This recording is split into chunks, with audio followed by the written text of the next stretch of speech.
Hello दोस्तों, नमस्ते, प्रणाम। आइए आप लोग के बीच में एक माता रानी के गीत गाने जा रहे हैं। अगर गीत अच्छा लगे तो लाइक, सब्सक्राइब और कमेंट करके बताइए।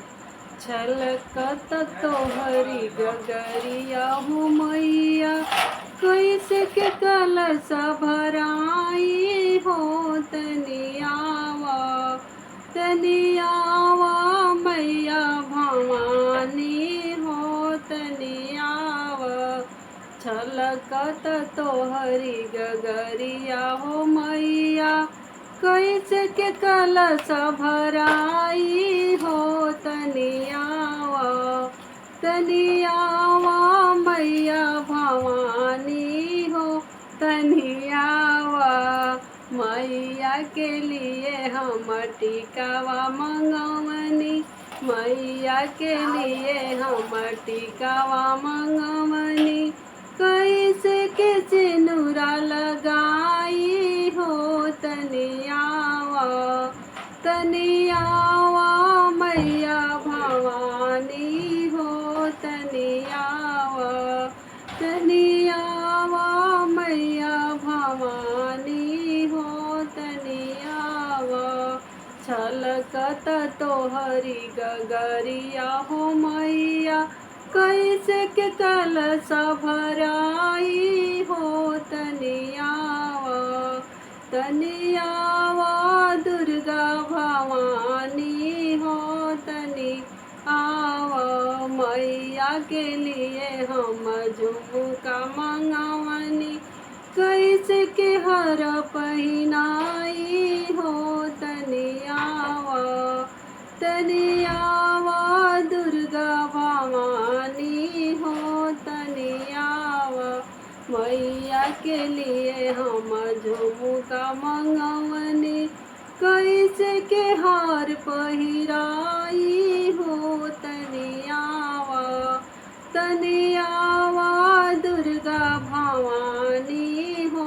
तनियावा छलकत तोहरी गगरिया हो मैया, कैसे के कलश भराई हो। तनियावा तनियावा दुर्गा भवानी हो।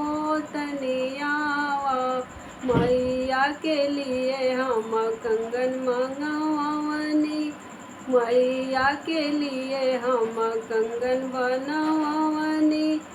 कैसे के चूड़ी पहिनाई हो। तनियावा तनियावा दुर्गा भवानी हो।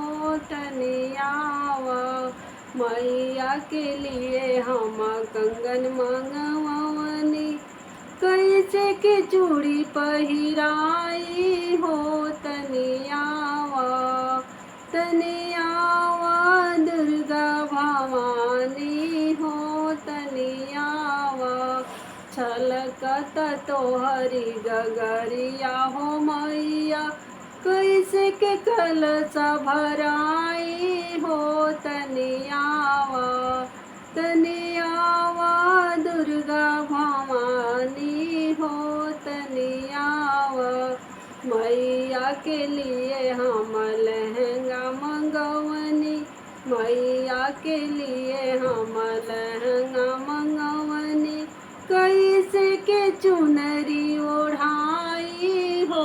तनियावा तनियावा मैया भवानी हो। तनियावा तनियावा मैया भवानी हो। तनियावा छलकत तोहरी गगरिया हो मैया, कैसे के कलश भराई हो।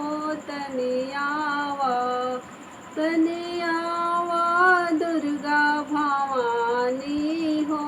तनियावा मैया के लिए हम पायल मंगवनी, कैसे महावर लगाई हो। तनियावा तनियावा दुर्गा भवानी हो। तनियावा मैया के लिए हम पायल मंगवनी,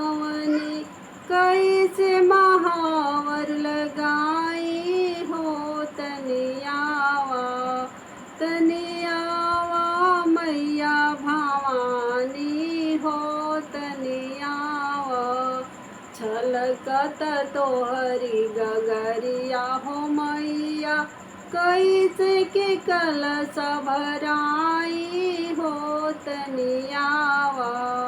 तनियावा दुर्गा भवानी।